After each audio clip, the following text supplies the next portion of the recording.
This is Play-by-Playcast, Is that faster than a Greyhound? the podcast about play-by-play guys, for play-by-play guys, by, I'm told, a play-by-play guy. It's a bold strategy, Cotton. Let's see if it pays off for him. Now here's the host of Play-by-Playcast, Tom Bodett. Wait, the Motel 6 guy? We'll leave the light on for you. No, Joel Godet. Joe Godet. Joel Joel? with an L. Okay, here's your host, Joel Godet. Don't worry, nobody's listening anyway. All right, welcome back into Play-by-Playcast. You're officially hitting play if you've caught every episode for the 120th time. Thanks as always for doing that, clicking subscribe or download and joining us here on a Friday morning. This is the podcast about play-by-play broadcasters for play-by-play broadcasters, hosted by a play-by-play broadcaster, a professional development podcast that dives into the tips, tricks, experience, process, stories, and preparations of some of the biggest and best play-by-play announcers in the business. My name is Joel Godet, the television and radio voice of the Ball State University Cardinals, and today our guest is Rich Hollenberg of ESPN and the Tampa Bay Rays broadcast. And I don't have a lot to get to before we get to Rich, so we're going to dive right in today with Rich. Similar in some respects to the conversation we had on this podcast last week with Roy Philpott. If you haven't had an opportunity to listen to that one, go back and check it out in the archives of a week ago. But Roy talks in that episode about not the non-traditional but unconventional way that he wound up doing play-by-play a little bit later in life, kind of at about 30 years old, decided he was going to go the play-by-play route. He was already in sports media, but was not a full-blown play-by-play guy, and he dove headlong later than a lot of people do when they come right out of college and decide they're going to go that play-by-play route. Rich Hollenberg is in a similar situation, or at least was in a similar situation, and he will detail that for us as we go through this podcast. I don't want to spoil the surprise. I mean, you're going to hear about it coming up here soon anyway. But he'll take you kind of through the winding path of his career, and then we'll dive into how he wound up at ESPN, how you wind up at ESPN, and the ins and outs of what a broadcast on television and at ESPN should sound like, and what he works to do to make his sound like that every time he puts the headset on. So without further ado, let's dive into it this week on the 120th edition of Play-by-Playcast with ESPN's Rich Hollenberg. We will start where we do with many a Syracuse graduate. Rich is another one that we have here on the pod, with his time in Central New York and what it was like growing up in that broadcast network and society and environment when he was a student with the Orange. I am a firm believer, and I'm a member in good standing of what I call and what most people know of as the Newhouse Mafia. However, I was not really entrenched in WAER. I never had any aspirations, coming out of college at least, to be a play-by-play guy.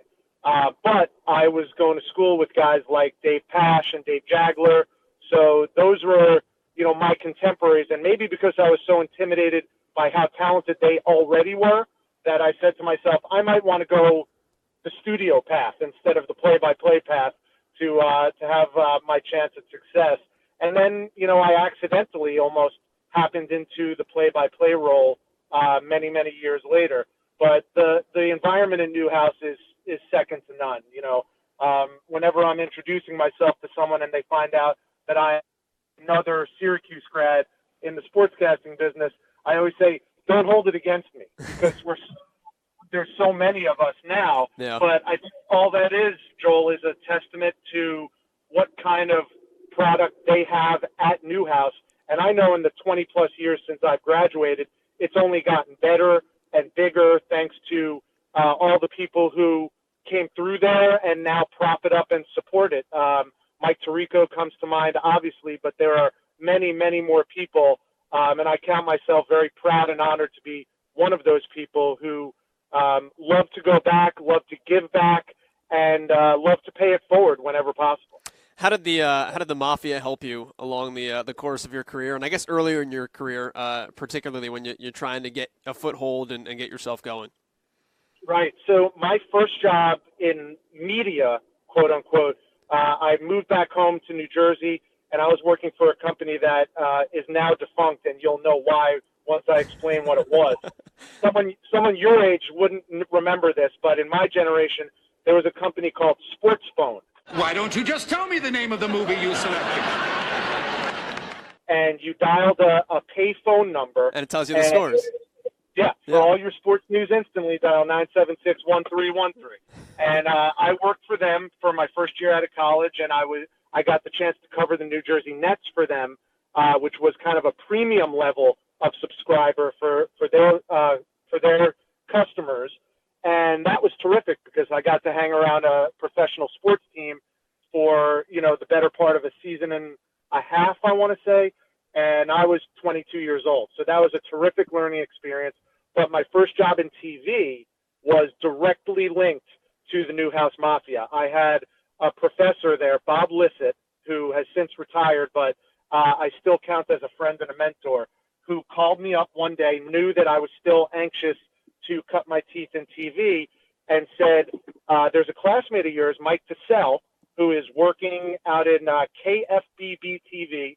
It's the ABC affiliate in Great Falls, Montana. They're looking for a weekend sports reporter. Are you interested? And, of course, my answer was yes. And that's one of the things that I base all my speeches off of whenever I speak to groups of students and aspiring sportscasters. I always say, just say yes. There are no small jobs, only people who are looking to move onward and upward. So sight unseen, I sent my resume tape over to the station there, and the news director, the late, great Dick Pompa, called me up, and I had my phone interview, and without having to get on an airplane, he hired me a week later, and I joined a fellow Newhouse alum, Mike Tassell, who's now a real successful reporter out in Sacramento, over at KFBB in Great Falls, Montana, market 172. So I was able to say that my very first job out of college in television was directly correlated to my connections with the Newhouse Mafia. And then, as it turns out, my second job 6 months later came via that same exact route. There's a sportscaster who now works for the Golf Channel. His name is Ryan Burr. And Ryan had a job in Tampa Bay as a sports director of a local cable station, and he was moving on. And that job was a long lineage of former Syracuse alum. I could go down the list, but Todd Callis is one of them. He's now the play-by-play guy for the Houston Astros. There's a number of Syracuse grads who had that job. I ended up lucky enough to continue that lineage, and that goes all the way back almost 20 years ago. 1996 was when I took that job. So really my first two jobs in TV, I could directly say, thank you, Syracuse, and thank you, Newhouse School, because otherwise I would never have even found out about them, let alone had the chance to get those jobs.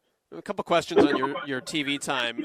And the first one is what you liked about it and what you ultimately didn't like about it that made you not want to be a studio guy or a sports on news guy at the end of your run there. Well, that is a great question because it's hard to say I didn't like anything because you have to love this to do it, especially in this day and age, as you well know.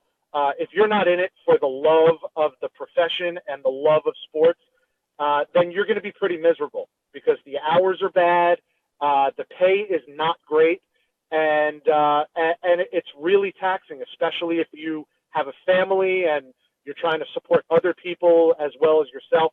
So that might be the one thing that I would say I don't like, although at the time I certainly had the rose-colored glasses on. I didn't think about or know any of that. What I loved about it was just cutting my teeth and having the freedom and ability to practice all the things that I had worked on at Newhouse and felt like I was ready for, but yet really didn't know until I got those jobs. So those jobs proved to me that I was actually able to do this and earn a living at it and actually do a serviceable job. But, the thing about working in a TV studio, even back then, and we're talking 25 years ago, I got the sense that, that wasn't really where I wanted to be. I wanted to be at the action. I wanted to be at the games more than being in a studio talking about the games. So that was something that kind of helped narrow my focus, so to speak, on where I wanted my career to go. But at the same time, it also afforded me the opportunity to see what else was out there in the world. That was my first job. My second job, I got to do everything. I was the ultimate one-man bander when I moved down here, working for what was then Vision Cable, then became Time Warner Channel 7, and then morphed into Bay News 9, which is what it is now in the Tampa Bay area. I got to do everything. I hosted a call-in show. I hosted a weekly show for the Tampa Bay Buccaneers. I called play-by-play for any and all college sports, spring training, single-A baseball, you name it, I covered it. And that's what I loved about that job, but it's also what was most challenging about that job was I didn't get to, although I was scratching a lot of itches per se, I didn't get to focus on the things that I really wanted to focus on.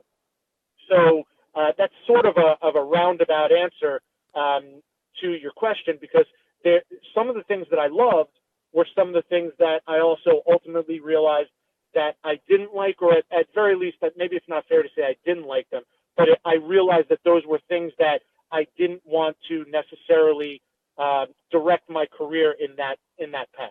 What did you cover, though, when you're out in Montana? And I ask that from the standpoint of, like, how did you then learn, and how does it apply now to asking questions of people that are, not headline names? You can't Google people and find out everything. I mean, you couldn't even Google back then.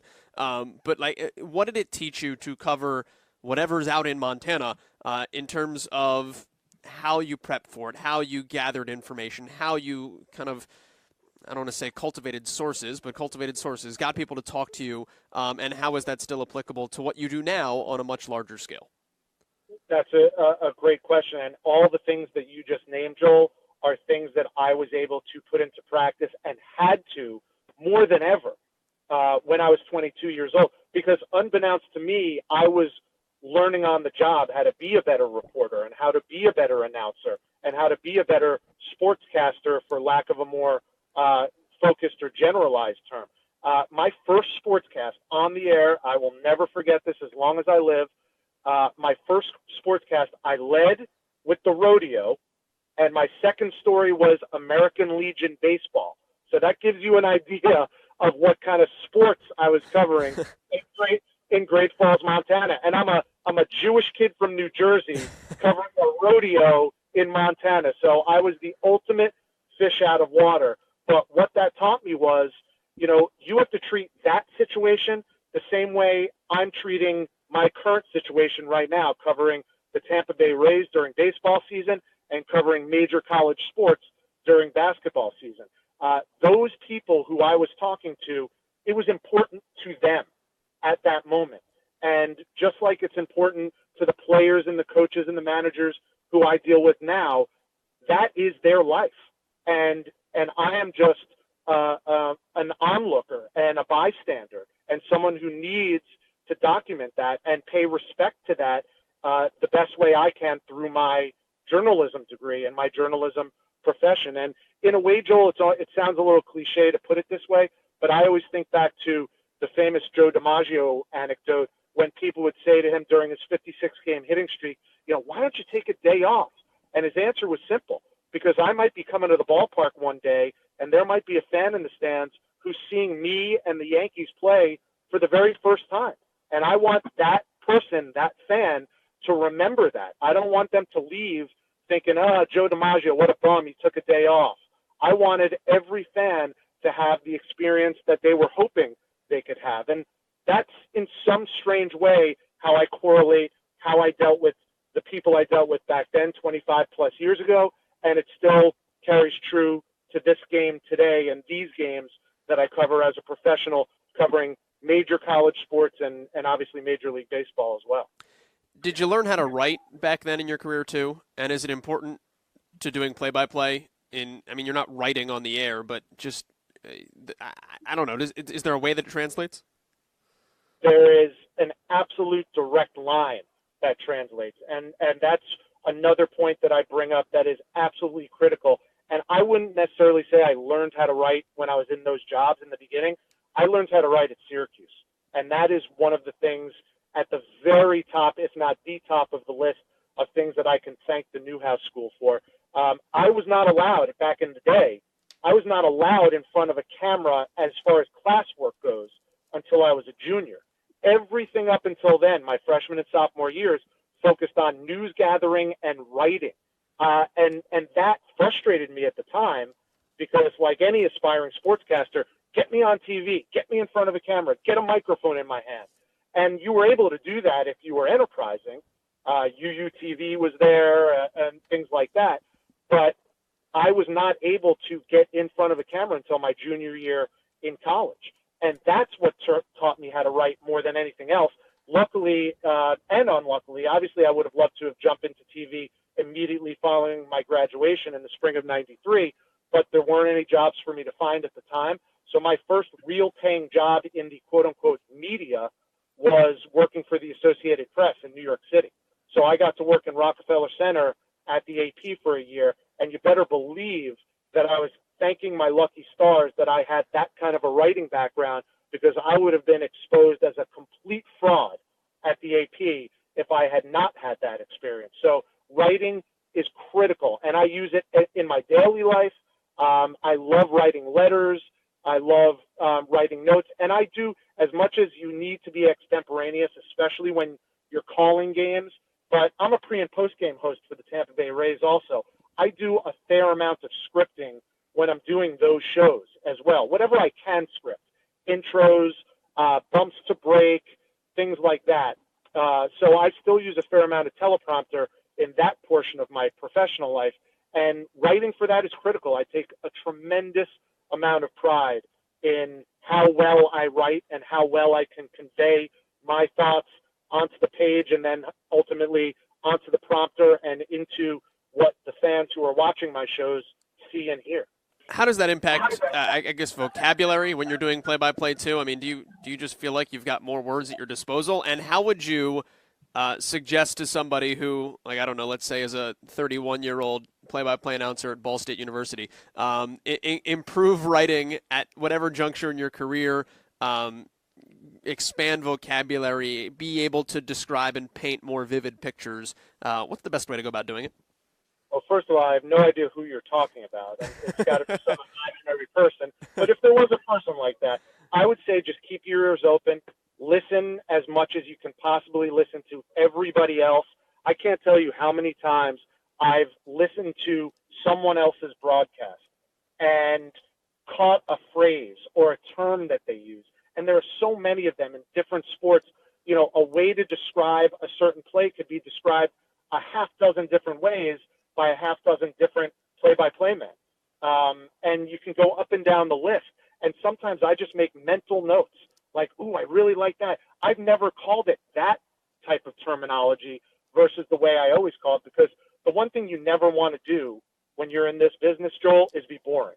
And one of the ways to avoid being boring is vocabulary and using different words. And the one thing that I took away, listen, in my generation, probably generations long after me, I think Bob Costas is the absolute, not just the gold standard, he's the platinum standard when it comes to that. That's who I modeled my, not necessarily my play-by-play, but my hosting ability. I model it after Bob Costas, because I don't think ever for 1 second did he take for granted that his audience wanted him to dumb things down. I think he held his audience in high regard, and to that end, I think he was not afraid of using bigger and better vocabulary to describe things where some people might look at it on the page as a written word and be like, that's very highfalutin, or that's kind of hyperbolic, or, that's, he sounds like a muckety muck when he uses that term. Why doesn't he just simplify it? Well, maybe in another area, it's better if it's simplified, but when you're hearing someone using more flowery terminology in play-by-play and in hosting a show, like Bob has done so well, if not better than anybody over the last 20 to 30 years, I think it elevates a broadcast, and it kind of, a high tide raises all boats. I think it in some way maybe challenges the viewer and everyone working around you to say, you know what, it's not only okay to use vocabulary and use different terms and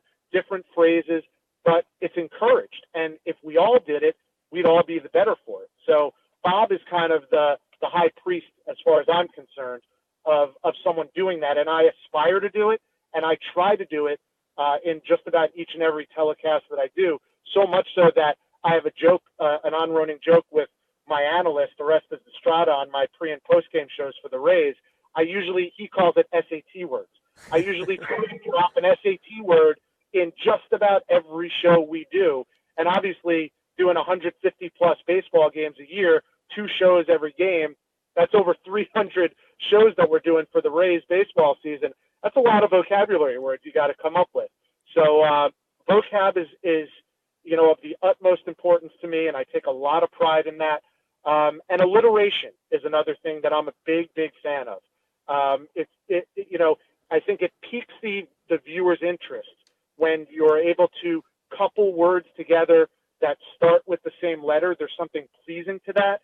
And maybe it's just that it's pleasing to me, and so I assume that it's pleasing to everyone who's watching and listening to me. And so far, nobody's complained enough to the point where I've stopped using it, so I'm just going to keep doing it until someone does.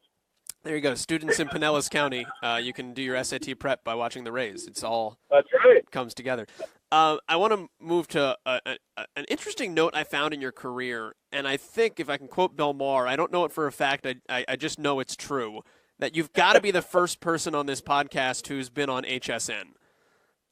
You know what? At this point, I'm trying to wear that as a badge of honor because I did have a lot of good times. And so let's state for the record, it is not only true, but it is a fact. I kind of accidented my way into that job too. I was hosting a show on Fox Sports Net, and that was when Fox Sports Net had just started. We're talking 1999, I want to say it was. And it was so new that they didn't have their own studio space. So they were actually leasing a studio at HSN's headquarters in St. Petersburg. And I was the host of the show. And about a year after that show started, we were coming to kind of a natural closure of the show. It wasn't going to be continuing in its way, shape, or form. And HSN approached me and said, hey, we've watched you kind of from a little bit of a distance. We love what you do. Would you want to be a host on HSN? And I said, no, I don't sell things on TV for a living. I'm a sports guy. And they said, well, we just won the NFL contract, and we want you to host our Monday Night Football show, and you're going to be traveling with Monday Night Football every season. You'll be doing your show on the field, and you'll be interviewing a Hall of Fame football player every single week. And I said, where do I sign? And true story, and I'm not just using this to name drop. Through a couple of different connections, I was able to get in touch with Al Michaels. And I called Al before I accepted that job. And I said, am I doing the right thing, or am I torpedoing my career before it really ever got off the ground by doing this? And he said, 10 years ago, and keep in mind, again, this is like 2000. He said, 10 years ago, I would have said you're crazy, but the walls are starting to come down. There's a lot of crossover and bleed over in different mediums. And I would say, strike while the iron's hot and go for it. And if it doesn't work out, it doesn't. But if it does, it could be great for you. And I did that job for 2 years, and it was a tremendous learning experience. There is no teleprompter at Home Shopping Network. Everything is live without a net. So the biggest thing I took away from my time there was the ability to be extemporaneous. Reading off a teleprompter is an art form in and of itself, and I don't think it gets the amount of respect that it deserves for how difficult it is. But being able to speak off the top of your head is a whole other ball of wax. And I'm very fortunate that I've had both of those experiences and opportunities to try to hone my craft on both of those ends. HSN gave me the ability to do that. The other thought that I had when I saw that was the standpoint of, like, you've got to sell something, you've got to get somebody to keep watching so that they buy it. And then I'm thinking about sports, and I'm like, well, if it's a terrible game and it's a blowout, you need to keep somebody from changing the channel and sell them on whatever you're talking about. And I guess that kind of folds into the being extemporaneous part of that. So I guess, what did you learn about that, and how do you do that? The how do you do that part is the most difficult part, because I don't think there's any specific, list or metrics you can check off. I just think it's be prepared. At the end of the day, being prepared is best friend, because if you study up on anything, selling a product on HSN, prepping for a rodeo in Great Falls, Montana, or getting ready for a Big 12 game at Allen Fieldhouse for the first time in your career, the one commonality, the one tie that binds all of that together is your prep work beforehand. And I am a research hound, and I love that. I embrace that part of it, the quote-unquote hard work part. Do all your hard work when no one's watching so that you can make it look easy when everyone is watching. Mike Tirico is a phenomenal example of that. He's someone I learned from. When you make your boards for a basketball game, you go in knowing that if you use 10% of the information that's on those boards in front of you during any given game, you've done a good job, because there's no way you're going to get in 100% or even close to 100%. And if you're being truly honest with yourself, the fan watching that game doesn't want or need all the 100% of the material that you've digested and then put in front of you to have access to. But the moment where the nugget of information is called for and you have access to that, either in your head or on the paper in front of you, that's gold. And sometimes that could even make your career. That could be the moment that someone's watching that they say, wow, that was really impressive that he had that kind of recall at that instant of, and that's what propels you forward in your career and gives you more and more confidence that you can handle the big situation and the big moment in a game or whatever the situation may be. So if there's anything I would recommend to anybody in any field, whether you're on Home Shopping Network or working for ESPN or Fox Sports or wherever it is, it's do your homework, be prepared, and know that at some point in time, whether it's that moment or moments after that, you're going to be ready to hit that home run or slam dunk it when the moment calls for it. And the only way to be ready is to be prepared. Let's jump off that and springboard off that here. Let's talk about college basketball, and in particular where you are employed now with ESPN. I guess the million-dollar question for a lot of people out there is, how does one become a play-by-play broadcaster for the mothership? You lie and you cheat and you steal. I'm only half joking, maybe a little less than half joking. But the way that I did it, it was also, again, I hate to make this sound like it's an advertisement for Syracuse, but I do give a fair amount of credit to Syracuse and the Newhouse School.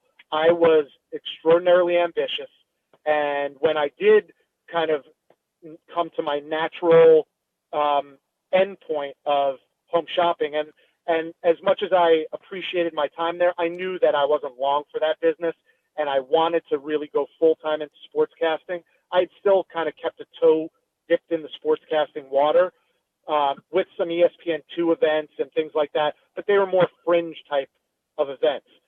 So when I left HSN, I left without a safety net. I left knowing I'm going to either, live by my sword proverbially or die by the sword, but I'm going to get into sportscasting full time. So the first thing I did was, who do I know who went to Syracuse who might be able to help me? And as it turns out, a couple of people at ESPN who were in management and decision-making positions were from Syracuse. And I got on the phone and I was able to go up and meet with some people in Bristol, and I explained my situation to them. And they said, we could hire you right now for ESPN News, but you'd be making $30,000 a year and you'd be living in Bristol. And I was already married and had a couple of kids at the time. And I didn't want to do that to my family. That was a personal decision. If I was single and younger, maybe I would have. But at that point in time, that was not something that appealed to me enough to pull the trigger. But what she said to me at the time was, there's something brewing at ESPN where we might need more people in the Southeast. And without tipping her hand too much, that was the advent of ESPNU and then ultimately the SEC network a few years after that. And later that summer, she said, I'm going to take your reel and I'll pass it along to all the right people. And basically, don't call us, we'll call you. And later that summer, I got a call from a gentleman by the name of Chris Farrow, who no longer works at ESPN. But anybody who might be listening to this who does work for ESPN knows the legend of Chris Farrow. And he called me and he said, hey, do you do play-by-play for basketball? And going back to my first point on this podcast, Joel, just say yes. I lied and said, of course I do basketball. And I had done basketball, but I'd only done high school basketball, and it was many, many years prior. So he said, great, throw something recent on tape and send it to me.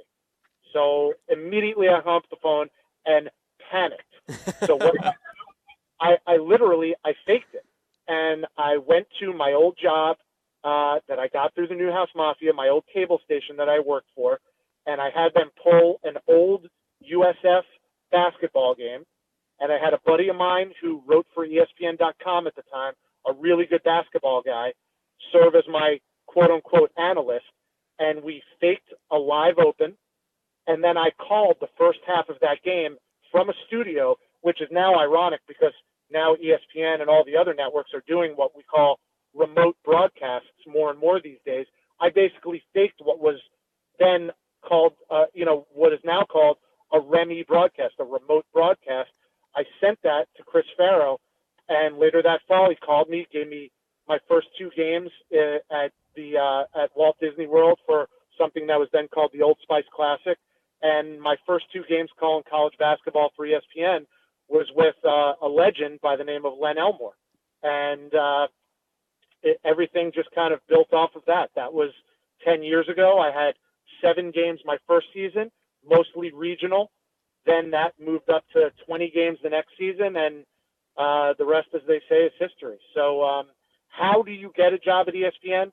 You have to network. You have to be fearless in your confidence and your ability to get in front of people, not just send emails and not just send things by mail, but be willing to meet someone face to face. Make that effort.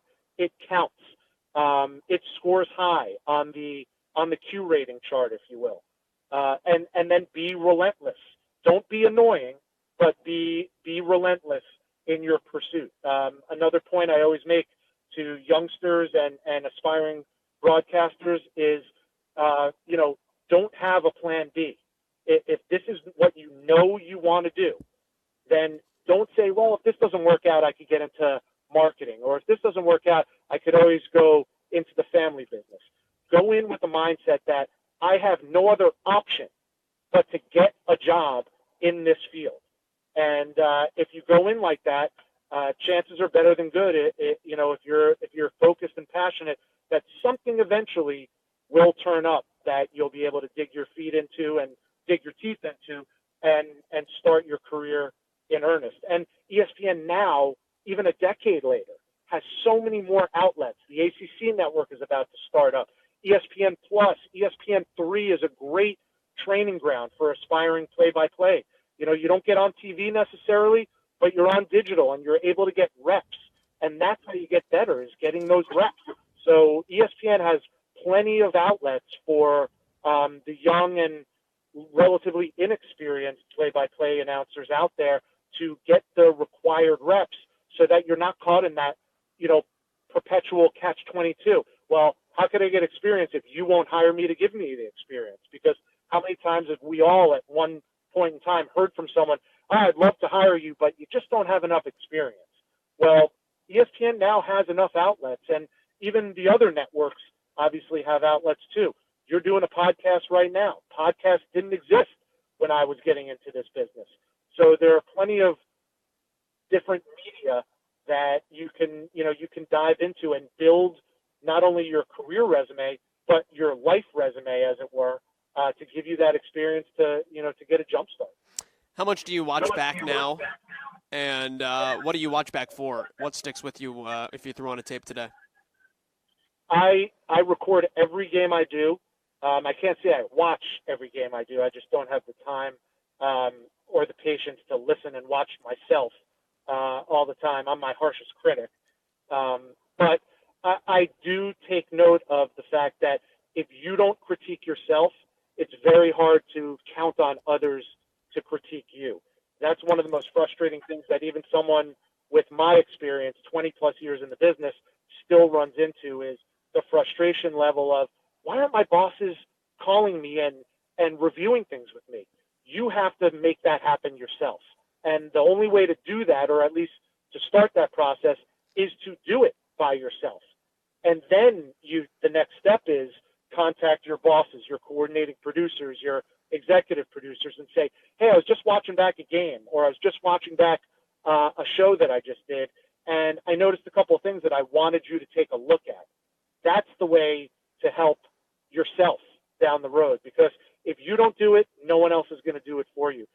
Once you reach the national level, shall we call it, it's the big boy network, and no one's going to take the time, no one has the time or the personnel to individually sit down, every couple of months, let alone every couple of years, and say, hey, I really care about your career and where you're going. Let's sit down and figure out how you can get better at your craft. You have to be the one to invest the time to do that in yourself, and then the other steps hopefully will follow if you have good people who you're working for, and most often, all of us will. What makes good play-by-play? If you popped on a college basketball game, what do you want to hear? I want to hear information. I want to hear infotainment, if you will.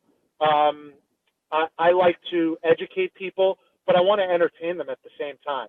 So finding that balance, it's a little bit of a tightrope at times, depending on the game, but you let the game tell the story. One thing that's been drilled into my conscience, and now it really is in my sportscasting DNA from spending the last decade at ESPN, is let it breathe. And by that, they mean you don't have to speak over every second of video that the sports fan at home is watching. Let it breathe. Let the crowd tell the story. Let the squeaking sneakers on the court tell the story. Sometimes the best play-by-play calls in the biggest moments are when an announcer lays out and doesn't say anything. And the best of the best are the best at that.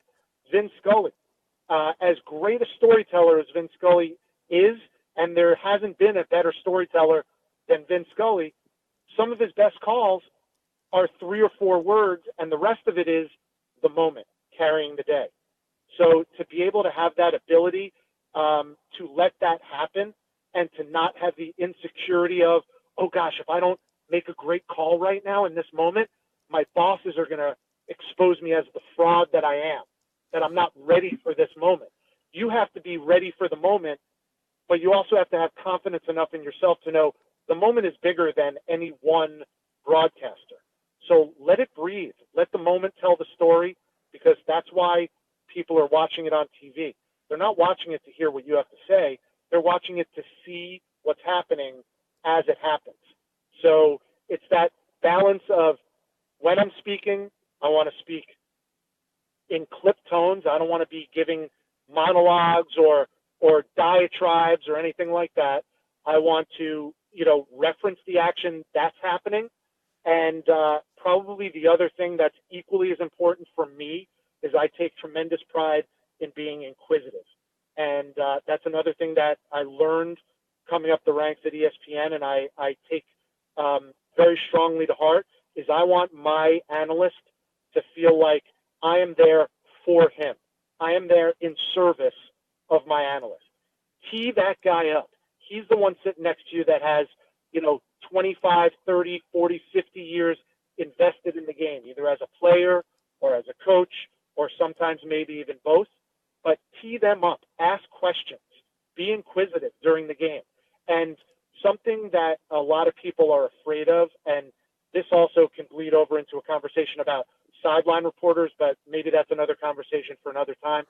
The dumbest questions get the best answers. And way too many times, people like myself, and maybe even you, but certainly I see it in young sideline reporters covering games, feel like they have to prove to everybody how smart they are and how much they know before they actually ask a question. sometimes the best questions are just, why? Why did that happen? You might know why it happened, but it's not your job to tell people why it happened. It's the analyst's job to break down why that happened.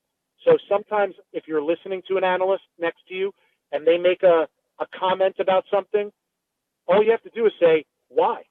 And it not only carries the conversation, but it further educates the viewer at home. And more often than not, it's going to be a lot more interesting than anything that you were going to say as someone who has less credibility than that analyst. Rich, where can people track you down on social media, or where can they find your work as baseball season comes to a close and as we, goodness gracious, get close to college basketball? Yeah, so I try to stay active on Twitter. It's hard for an old guy like me, but you can find me at Rich on Sports. And the only thing, well, I wouldn't say the only thing, but almost the only thing I use Instagram for is to document my food and eating experiences while I'm on the road. Eating and cooking has become my guilty pleasure through the years because I travel so darn much. I'm on the road probably at minimum 200 to 250 days a year. So I miss my wife and kids terribly, and the way that I console myself is to make sure I seek out the best and most interesting food and restaurants when I'm on the road. So you can check out my Instagram account at Rich Holl, RichHoll, and more often than not, you'll find some good food reviews on some of the small towns and some of the big towns across the country. All right, that's Rich Hollenberg joining us here on PXPcast. If you want to catch him right now, the Rays are in Toronto. They were last night, they are tonight, they are tomorrow, and they are on Sunday. And then they return home to take on the Yankees as we come down the home stretch. Oh, goodness, as we record this, 1, 2, 3, 4, 5, 6, 7, 8, 9, 10 regular season games left in the Major League Baseball season. So you can catch Rich Hollenberg that way. And then, of course, when college basketball season really starts to pick up here in about 5 or 6 weeks. It is not all that far away. And another really good example, by the way, there is no one way to do this. Number one. Number two, never say no to an opportunity. From Home Shopping Network, in a sports-related tie, Rich Hollenberg makes the jump to network television and to a Major League Baseball broadcast as well. So it's not the route that you would have planned, most likely, as a broadcaster, and it's probably not the route you would think of, but it's a route that worked for him, and a great example that whatever gets laid in front of you, consider, because you never quite know what doors will be opened up. Many thanks to Rich for joining us on this edition of the pod. We will talk to you next week right back here on PXPcast. My name's Joel Gadet, and we're out.